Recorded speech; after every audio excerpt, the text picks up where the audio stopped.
Welcome to the NewsHour. President Trump is set to address the nation tonight to tout the work of his administration and look ahead to his priorities in the new year. The speech comes as economic concerns continue to be a top priority for Americans. In a new PBS News NPR Marist poll, 57% of respondents say they disapprove of the job the president's doing on the economy. 36% think he's doing a good job. It's the lowest approval rating he's seen on the issue in either of his terms in office.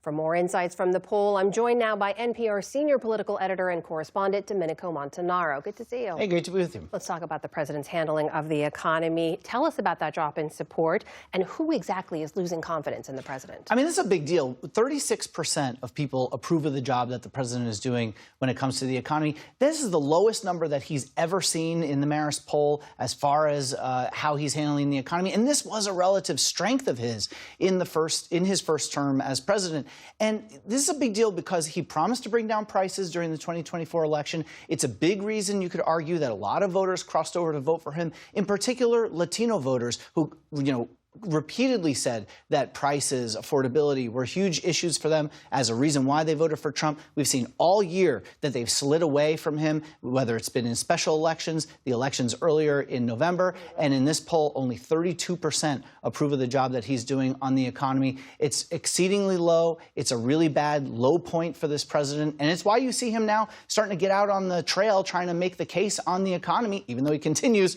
to veer into culture issues like immigration. You mentioned those special elections. We've seen affordability become the central message for Democrats so far. Heading into this next midterm election year, is that working? What do Americans think about the handling of the economy? Well, right here now we're starting to see the Democrats have a 4-point advantage when it comes to which party would be better to handle the economy, 37 to 33%.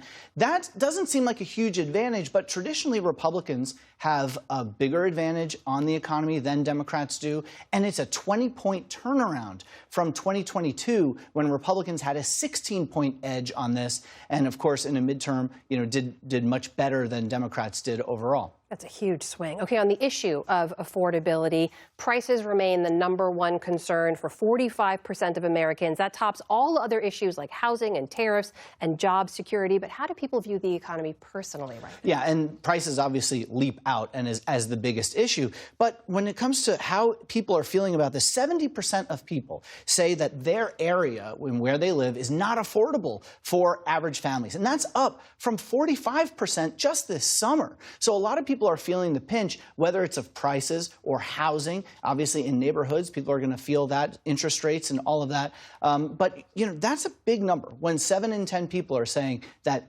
just their area is just simply not affordable. And look, presidents get way more blame and credit than they deserve when it comes to the economy. But with this president, because of what he's done on tariffs, a lot of people are blaming him for that, and they're saying that that's led to an increase in these prices, and it should put Republicans in a terrible vortex of being viewed negatively politically.